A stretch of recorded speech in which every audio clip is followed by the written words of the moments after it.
먼저 아침에 이런 질문을 드려보겠습니다. 그리스도인들에게 하나님의 자녀가 되었으니 가정을 잘 돌보시고 배우자를 사랑하시고 배우자를 향하여 성적 순결을 지키십시오라는 말은 선택의 문제입니까? 하나님의 명령입니까? 또는 하나님의 거룩한 백성이 되었으니 거짓말을 하지 말고 거룩하게 정직을 지키십시오라고 하는 것은 선택의 문제입니까? 아니면 하나님의 명령입니까? 하나님의 은혜를 받은 성도들에게 가정을 돌보고 배우자를 사랑하고 정직하게 거룩하게 사는 것은 선택의 문제가 아니라 우리의 부르심이고 하나님이 우리에게 요구하시는 명령입니다. 그렇다면요, 하나님의 자녀들이 지역교회에 참여하면서 주님의 영광의 나라를 준비하는 동안, 교회 공동체에 참여하는 동안 헌금을 드리는 것은 선택의 문제입니까?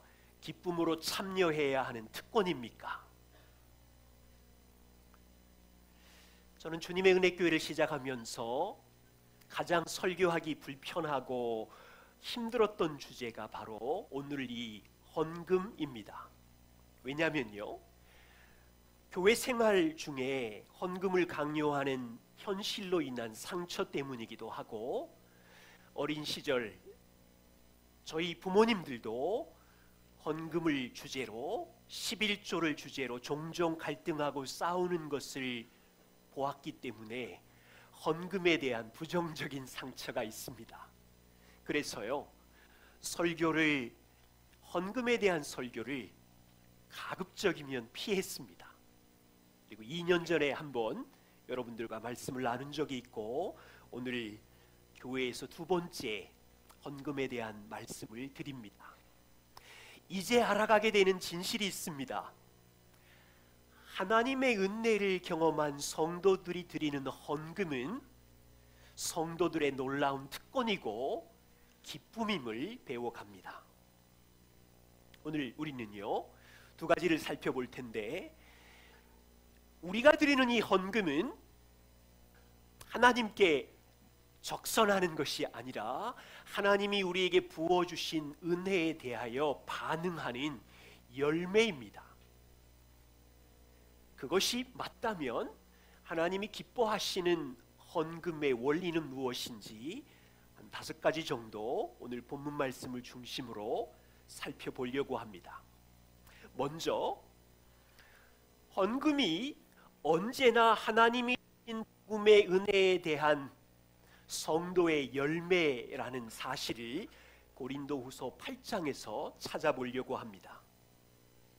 바울은요, 고린도 성도들에게 마게도냐 성도를 소개합니다. 고린도후서 8장 1절과 2절을 보시면, 형제들아, 하나님께서 마게도냐 교회들에게 주신 은혜를 우리가 너희에게 알리노니, 그들이 어떤 상황이냐면 환난의 많은 시련 가운데 있었고 그들의 넘치는 기쁨과 극심한 가난이 있었음에도 그들의 풍성한 연보를 넘치도록 하게 하였느니라. 마게도냐 교회 상황이 어떻습니까? 2절을 다시 보시면, 환난의 많은 시련 가운데 있었으며 극심한 가난의 상황 속에 있습니다. 참 논리적이지 않아 보입니다. 환난의 많은 시련 플러스 극심한 가난이면 오히려 도움을 받아야 하는 상황이지요. 그런데 이런 상황에서 넘치는 기쁨이 있었으며 풍성한 연보를 넘치게 했다고 하니 논리적으로는 이상해 보입니다. 그런데 3절의 바울은 내가 증언하노니 그들이 힘대로 할 뿐 아니라 힘에 지나도록 자원하여 헌금했다고 합니다. 극심한 가난과 핍박 속에서 어떻게 힘에 지나도록 헌금할 수 있을까요? 바울은 이것을 1절에 하나님께서 그들에게 주신 은혜 때문이라고 이야기합니다. 이런 질문이 생겨요. 하나님은 인생의 환난과 극심한 가난 속에서도 헌금을 요구하는 무자비한 분이신가? 환난도 힘들어 죽겠고 가난도 고통스러워 죽겠는데 하나님은 거기에다가 더 큰 고통을 요구하는 분인가? 어떻게 생각하십니까? 우리는 오늘 아침에 이 본문을 통해서 질문을 바꾸어야 합니다. 환난과 많은 시련 속에서도, 찌들게 가난한 최악의 가난 속에서도 이들에게 넘치는 기쁨은 어디서 왔는가? 이 질문을 해야 하고, 아니 그렇게 고통스러운 가난의 결핍 속에 있었는데 어떻게 하나님께 넉넉히 드릴 마음이 생겼을까?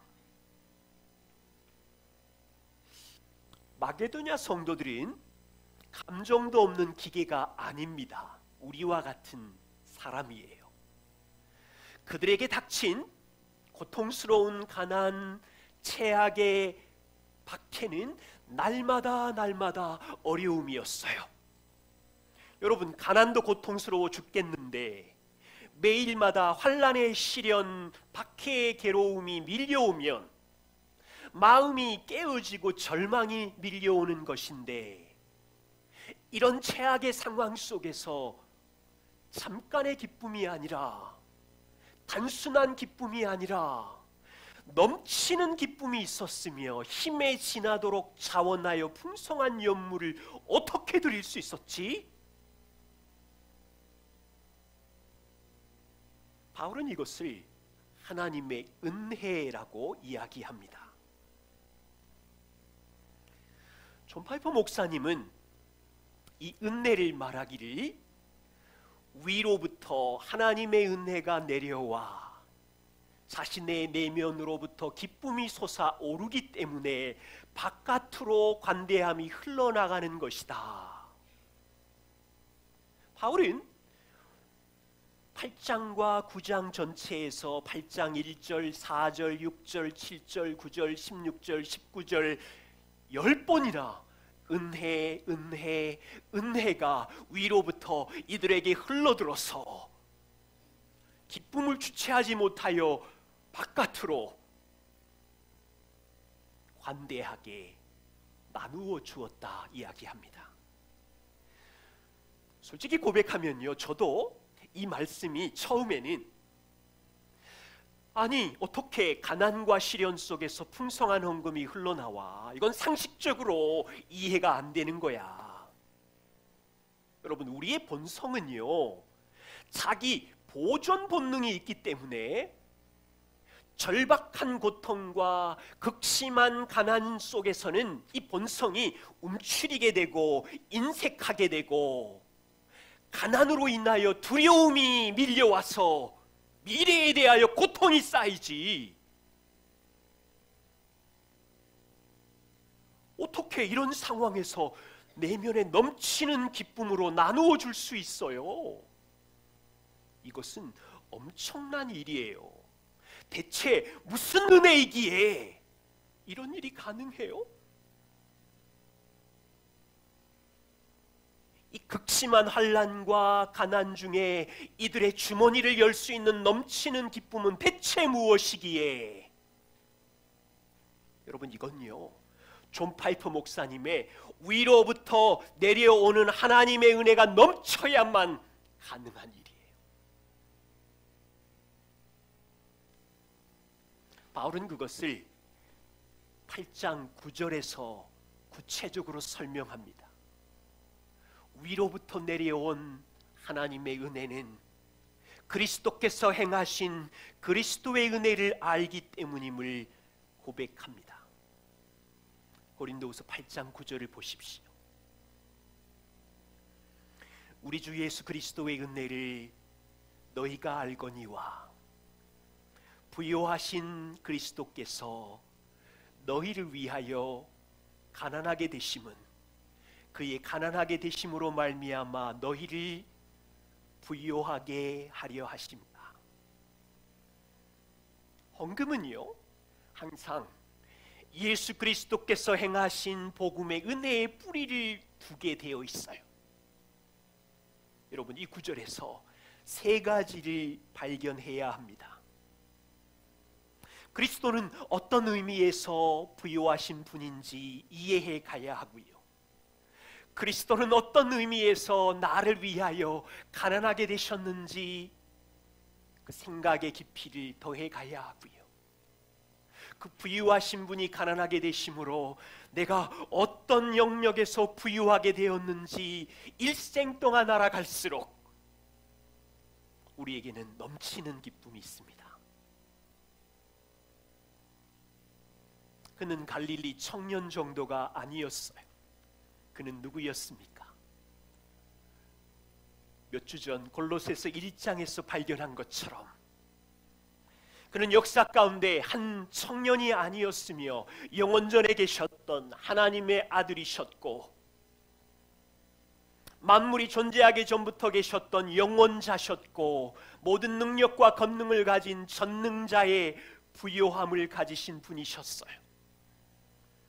그는 하늘과 땅과 나무와 우리를 지으신 창조자이셨으며 그는 영원전부터 하나님과 성령님과 사랑과 기쁨과 친밀함과 지혜의 가장 부유함을 가지시고 영원 가운데 계셨던 부유하신 분이셨어요. 오늘 우리 함께 찬양했죠. 모든 능력과 모든 권세 모든 것 위에 뛰어나신 주님, 정말 그렇게 그의 부유함을 알아가고 있습니까? 그 부유하신 영원하신 창조자 통치자 주인이신 그분이 어떻게 가난해지셨습니까? 영원자가 피조물인 아기로 태어나셨기에 가난해지셨어요. 왜 그랬지요? 너희를 위하여 우리를 부욕해 하려고, 죄인인 우리를 저주하지 않기 위하여 영원하신 분이, 시간과 공간을 초월하신 분이 시간과 공간의 제한을 받고 육체 가운데 가난해지심은 너희를 부욕해 하려고. 세상을 지으신 창조자가 요셉의 목공소에 들어가 망치를 잡고 30년을 순종하며 피조물로 사셨던 것은 그분이 가난해지심인데 왜 그랬지요?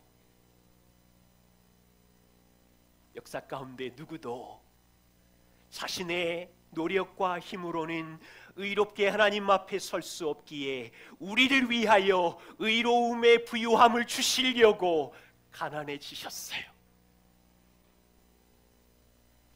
여러분, 예수님을 공의로 통치하실 심판자임을 고백한다면 그 부유하신 분이 가난해지신 십자가의 저주를 받아 가난해지신 이유는 무엇입니까? 나 대신 저주를 받아 우리 죄를 사하여 주시기 위하여 우리를 부욕해 하려고 가난해지심이 여러분의 고백이신가요? 죽음을 모르는 불멸하신 분이 무덤에 갇혀 가난해지신 이유는 죽음의 권세에서 종로로 다는 우리를 구출하여 영원한 생명의 부유함을 주시려고 가난해지셨음이 여러분 안에 놀라운 비밀로 자리 잡고 있습니까?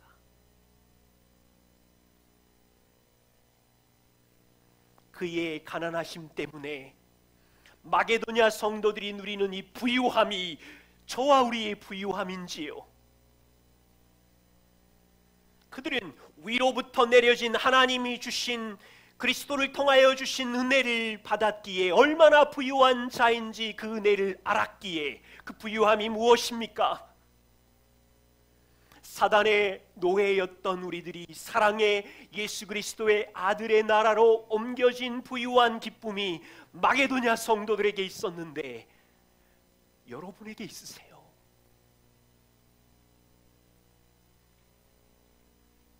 예수님의 보배로운 피로, 새로운 피조물로 하나님 앞에, 사람 앞에 죄사함을 받았으며 의롭게 된 자라는 이 부유함이 마게도냐 성도에게 있는 것처럼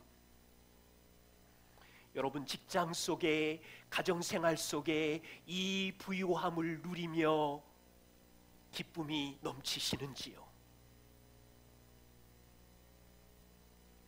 마게도냐 성도들도 많은 시련의 환난 가운데 마음이 쪼그라들었을 텐데 그들의 부유함은 무엇입니까? 나는 혼자가 아니며 이제는 성령께서 내 안에 인생의 주인이 되셨으며 통치자가 되셨으니 나의 부유함이 놀랍구나라는 고백처럼 그런 넘치는 행복으로 지난 한 주 보내셨습니까? 초대교회 성도들 극심한 가난으로 지난 일주일 고통 가운데 살았을 텐데 그들의 부유함은 주님, 이 땅에서는 월세로 비참하게 가난 속에 살지만 썩지 않고 쇠하지 않는 생명과 하늘나라의 상속자의 부유함을 주셨으니 이게 밀려오니까요, 넘치는 기쁨이 이들 안에 있었기에 보세요. 마게도냐 성도들이 누렸던 부유함은요, 사람의 힘과 노력으로 살 수 있는 부유함이 아니었어요. 돈으로 살 수 없어요. 오직 하나님께서 그리스도를 통하여 그리스도의 생명을 주셔야만 살 수 있는 부유함을 성도들이 가졌기에 이 위로부터 주시는 은혜를 눈을 열어 깨달아 보니 그것이 넘쳐서 기쁨으로 드릴 수 있는 감격이 있었던 거죠. 계속해서 이 성도들이 드린 복음의 은혜에 반응함을 우리가 일생 동안 함께 배워갈 수 있기를 바랍니다. 고린도후서 9장을 중심으로 하나님을 기쁘시게 하는 헌금의 원리가 무엇인지 몇 가지 나누겠습니다. 첫 번째는요, 헌금이 하나님께서 위로부터 주시는 은혜의 반응이라면 마음이 중요합니다. 9장 7절에 보시면 각각 그 마음에 정한 대로 할 것이요 인색함으로나 억지로 하지 말지니 하나님은 즐겨내는 자를 사랑하시느니라. 헌금은 마음에 정한 대로, 이 뜻 안에는 개인적인 신중함으로 헌금해야 하며 또한 각 개인이 선택의 자유가 있음을 의미합니다. 헌금은 충동적으로 하지 말라는 뜻이지요. 다른 사람이 헌금하니까 체면 때문에 억지로 하지 말아야 합니다. 헌금을 많이 하면 복을 받을 수 있으니까 11조를 이만큼 하면 몇 배나 더 돈을 돌려받을 수 있다는 보상 심리로 헌금하는 것을 조심하라는 뜻이지요. 헌금은 마음에 정한 대로 기도하고 계획성 있게 하라는 말입니다. 다시 말하면 어떤 목회자가 헌금을 안 하면 저주를 받을 것입니다, 헌금만 하면 다른 데로 구멍이 새서 물질이 구멍으로 새어나갈 것, 이런 협박에 두려워서 헌금하는 거 성경적이지 않아요. 다시 말하면 생각할 수 있는 중요한 원리는 헌금의 많고 적음은 액수가 아니라 마음입니다. 잘 보세요. 마게도냐 성도는 가난 중에서 풍성한 연보를 했다고 하지만 액수를 정확히 모르겠어요. 액수를 까놓고 보면 보잘것없이 작았을 거예요. 왜? 가난했잖아요.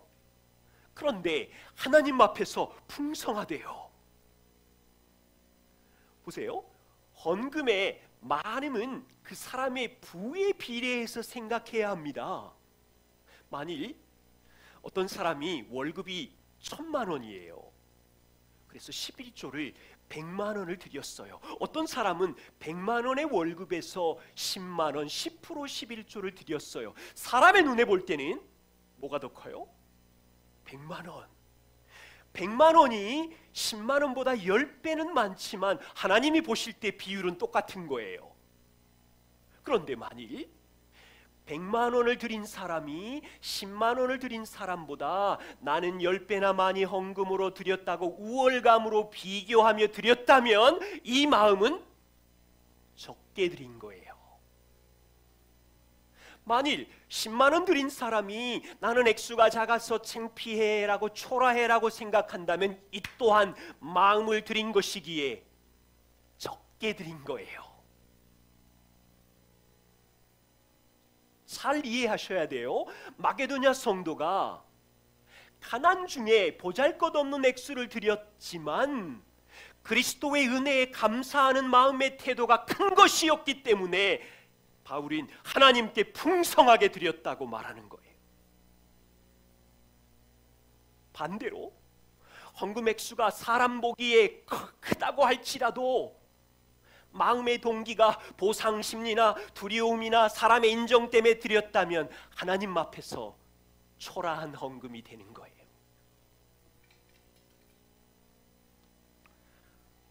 두 번째, 헌금은 미리 준비하라고 합니다. 9장 1절부터 5절까지 보시면 바울이 5번이나 반복적으로 사용하는 단어가 준비입니다. 특별히 5절에 보시면 너희가 전에 약속한 연보를 미리 준비하게 되도록 권면하는 것이 필요한 줄 알아서 이렇게 준비하여야 참 연보답고 억지가 아니니라. 예배가 시작했습니다.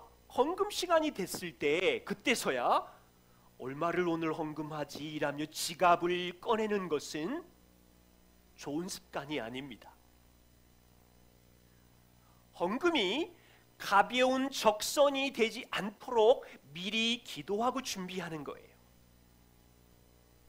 바울이 강조하고 싶은 하나님이 기뻐하시는 헌금은 하나님께 가벼운 적선이 되지 않기 위하여 은혜에 감사한 마음을 담아서 미리 준비하라는 뜻입니다. 저는 우리 교회 성도님들께 감사드려요.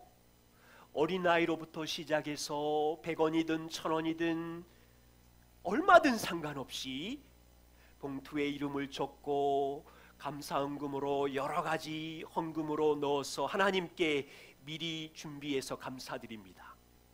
1년에 한 번씩 복음을 전하는 선교 헌금을 위해서 우리가 2월 첫째 주에 미리 계획하고 작정하고 하는 것은 상당히 성경적입니다. 세 번째, 하나님께서 기뻐하시는 헌금은요, 인색함으로나 억지로 하는 헌금이 아니라 자원함으로 즐겁게 드리는 것입니다. 9장 7절에 있지요. 인색함으로나 억지로 하지 말고 하나님은 즐겨내는 자를 사랑하시느니라. 인색함 무슨 뜻입니까? 최소한의 것을 드린다, 이런 의미가 있고, 또 다르게는 후회나 아쉬움, 슬픔의 태도가 담겨 있다고 합니다. 다시 말하면 어떤 사람이 이렇게 생각해요.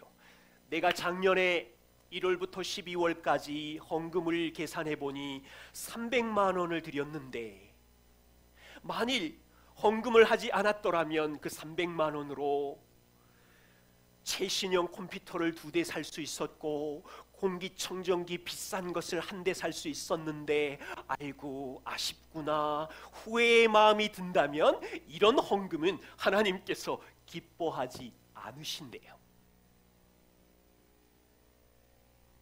헌금을 드릴 때 후회나 인색함이 아니라 즐겨내는 자를 하나님은 기뻐하시고 사랑하신다는 뜻인데, 다시 말하면 즐겨내는 자를 사랑하신다면 헌금의 액수가 아무리 많더라도 즐겨내지 않는 헌금은, 억지로 강압적으로 내는 헌금은 아무리 액수가 커도 하나님이 기뻐하지 않는다는 뜻이에요. 예를 들어 생각해 보십시오. 설 명절에 부모님에게 선물을 드리는데 똑같은 10만 원을 선물로 드리지만 억지로 후회하는 마음으로 드렸을 때 부모님이 그것을 기쁘게 받으실까요? 그렇지만 선물의 액수가 3만 원 과일 바구니일지라도 부모님의 은혜에 감사하는 마음을 담아서 편지와 함께 즐겁게 드린다면 부모님은 얼마나 기뻐하시겠어요. 매주 우리 교회는 하나님께 즐겁게 드리는 성도이기를 소망합니다. 즐겁게 드리는 사람은 돈의 액수와 상관없이 지난 한 주간 동안 하나님의 선하심과 인자하심에 감사해서 드리는 자입니다. 즐겁게 드리는 사람은 지난주 고난의 골짜기를 통과했지만 나 혼자 살았던 것이 아니라 주님이 주시는 지혜와 기쁨으로 하늘의 소망 안에서 살았기에 기쁘게 드리는 자입니다. 네 번째 원리는, 헌금은 하나님의 선한 목적을 위한 것이기에 풍성하게 드리십시오. 6절을 보세요. 적게 심는 자는 적게 거두고 많이 심는 자는 많이 거둔다. 여러분 보이십니까? 바울은 더 많이 거두기 원한다면 더 많이 헌금하라고 합니다. 하나님은 분명하게 풍성하게 헌금하는 사람에게 풍성한 공급을 약속하고 계십니다. 그런데 한 가지, 본영 신학을 지지하는 사람들의 주장들처럼 풍성한 헌금은 풍성한 복을, 땅의 복을 주신다, 여기에 빠져서 그래 풍성하게 헌금하면 차도 바꿀 수 있고 아파트 더 넓은 곳으로 갈 수 있고 땅에서 성공한다는 뜻으로 받아들인다면 바울의 논리를 전혀 알지 못하는 거예요. 이 본문을 다 못 보신 거예요. 많이 헌금하는 이유는 개인적인 안락이나 부유함을 얻기 위한 목적으로, 번영신학이 말하는 그 목적으로 헌금하는 것 아니에요. 여러분, 그렇다면 마게도냐 성도들이 풍성하게 드렸는데 그러면 하루아침에 부자가 돼야 돼요. 드렸으니 가난도 극복해야 되고 환난도 없어져야 되고, 그렇게 아니었거든. 그러면 이 질문을 하셔야지요. 왜 하나님은 풍성하게 내는 자에게 풍성한 공급을 약속하셨을까요? 그것은 개인적인 땅의 부유함이 목적이 아니라 하나님의 선한 사역을 이루기 위한 목적 때문임을 바울은 계속해서 9장에서 강조하고 있어요. 9장 8절을 보십시오. 하나님이 능히 모든 은혜를 너희에게 넘치게 하시나니 이는 너희로 모든 일에 항상 모든 것이 넉넉하여 너 혼자 잘 먹고 잘 살게 하려는 것이 아니라 모든 착한 일을 넘치게 하기 위함이라. 보이십니까? 하나님이 모든 은혜를 여러분에게 넘치게 주시는 이유는 개인적인 안락과 이 땅에서 떵떵거리는 부유함이 목적이 아니라 하나님이 기뻐하시는 착한 일을 넘치게 하려고. 두 번째 보세요. 10절입니다. 심는 자에게 씨와 먹을 양식을 주시는 이가, 하나님께서는 우리에게 심는 자로 씨와 먹을 양식을 주시는 분이신데 심을 것을 풍성하게 주시는 이유가 무엇이냐면 너희 의의 열매를 더하게 하시려고. 보십시오. 하나님께서 여러분들에게 심는 자로 부르셨는데 심을 것을 풍성하게 주시는 이유는 로또처럼 10배, 100배 땅에 나의 복이 풍성하기 위함이 아니라 하나님이 기뻐하시는 의의 열매를 더하게 하려고 풍성한 것으로 공급해 주신다는 겁니다. 11절도 보십시오. 너희가 모든 일에 넉넉하여 너그럽게 연보를 함은 그 연보를 받는 그들이 우리로 말미암아 하나님께 감사하게 하는 것이며, 12절에도 보면 이 헌금하는 봉사의 직무가 하나님께 드리는 많은 감사로 말미암아 넘쳐나게 하려고.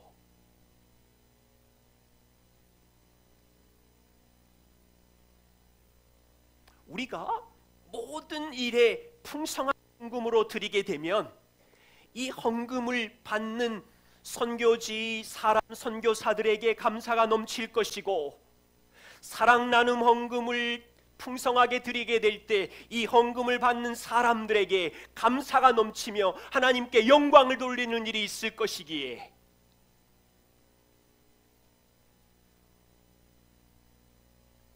목적이 다르지요. 주님의 은혜교회 성도들 가운데 풍성한 헌금을 하시는 분들 모두에게 감사드립니다. 이 선한 마음은 하나님이 주신 은혜입니다. 하나님은 많이 헌금하는 자에게 앞으로 풍성하게 계속 공급하실 것을 약속하셨습니다. 그런데 목적을 잊지 마십시오.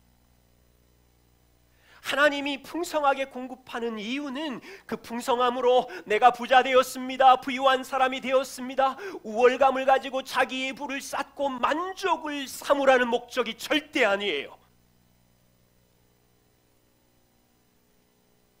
여러분에게 주신 풍성한 공급은 다시 풍성하게 넘치게 헌금하라고 주신 은혜. 왜요? 다시 풍성한 헌금을 드림으로 무슨 일을 하려고? 하나님의 착한 일을 넘치게 할 것이며 의의 열매를 맺게 할 것이며, 우리가 드린 헌금으로 선교지에서 은혜를 받는 자들이 하나님께 감사로 돌리게 할 것이며, 여러분들이 은밀하게 드린 사랑 나눔 헌금이 인생에서 고난을 당하는 자에게 전해졌을 때 그들의 입술에 하나님의 신실하신 공급하심으로 하나님께 감사를 돌리고 하나님께 영광을 돌리게 하는 목적 때문에, 그렇다면 이제 이것은 돈이 아니라 하나님의 은혜가 전해지는 거예요. 돈이 아니에요. 내가 받은 은혜가 흘러서 그 사람에게 주의 은혜가 흘러가는 거예요. 이게 분명하다면 헌금은 성도의 특권입니다.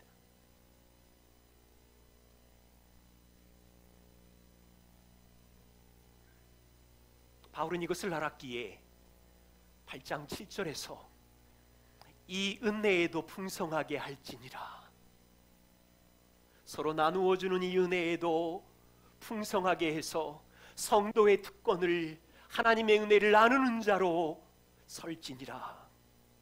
8장 4절에 보면 마게도니아 성도는 헌금이 특권임을 알았기에 이 은혜와 성도 섬기는 일에 참여함에 대하여 간절히 구하니, 가난하고 고난 속에 있었지만 이 은혜의 특권을 누리게 저도 써주세요. 간절히 구하니,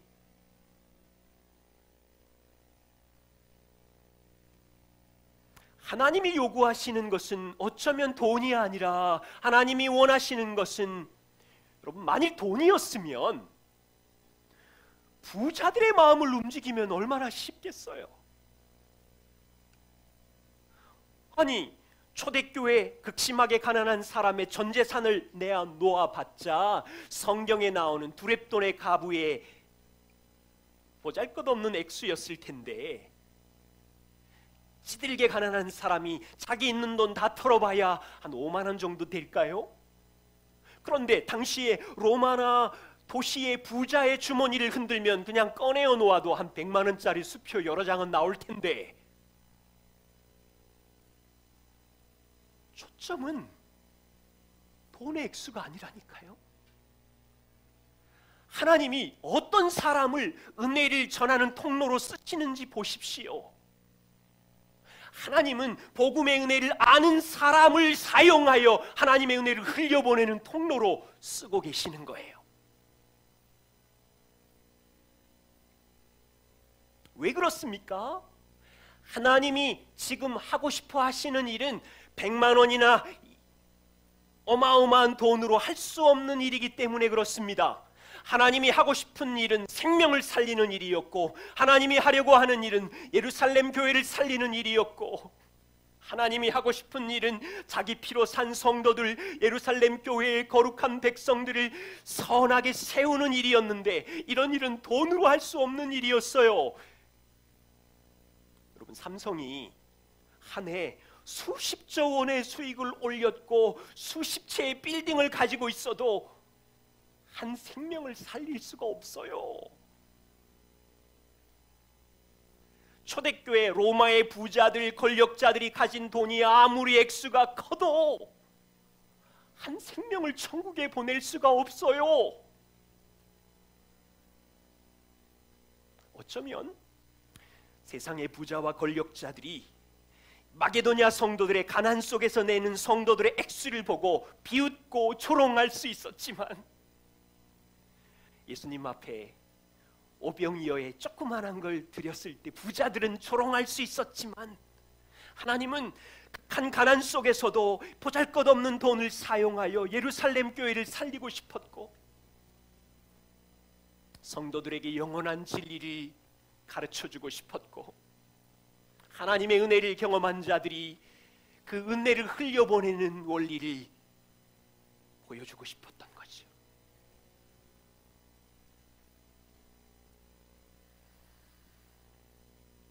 오늘 우리도 마찬가지입니다.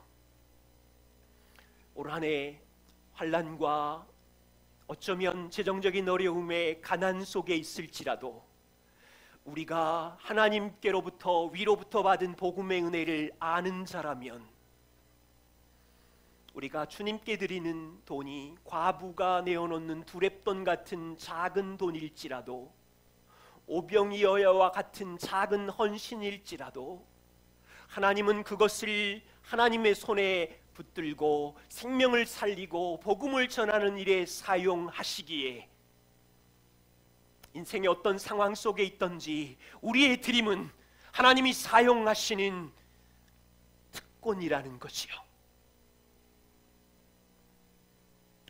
작년 어려운 중에 믿음으로 복음에 반응해서 헌금해 주셔서 감사드리고, 올해도 변함없는 주님이 우리의 인생에 찾아오셔서 공급자가 되실 것이고 인생의 보호자가 되실 것이기에, 우리는 그 은혜를 경험하면서 이 성도의 특권을 누리는 거지요. 매주마다 이렇게 찬양합니다. 내게 있는 향유옥합 주께 가져와 그 발 위에 입 맞추고 깨트립니다. 나를 위해 십자가에 달리신 그 발, 흘린 피로 나의 죄를 대속하셨습니다. 이 찬양을 드리고 주일 헌금, 11조 헌금, 모든 헌금은 표면적으로는 작은 물질에 불과하지만, 이 헌금의 진정한 의미는 주님이 부어주신 복음의 은혜에 반응하는 열매이기에, 헌금은 자신을 드리는 것입니다. 그리고 하나님은 이 드림을 받으시고 이것을 사용하여 주의 은혜를 흘려보내는 통로로 사용하십니다. 세상 사람들이 볼 때는 가난한 우리가, 고통 중에 있는 우리가 내놓는 것이 보잘것없고 시련 가운데 있는 참 불쌍한 자의 모습처럼 보이지만, 영광의 왕 하나님은 이 보잘것없는 믿음으로 드린 반응한 예물을 통하여 우리의 기쁨을 받으시고 생명을 살리는 일에 사용하시는 거죠. 그래서 이것을 알기에 올 한 해도 물질의 지배를 받지 않고요, 주님이 주시는 이 물질을 하나님의 영광과 그것을 사랑하는 일에 사용하는 지혜를 배워가는 우리 교회 성도님들이 되시기를 함께 소망합니다. 기도하겠습니다.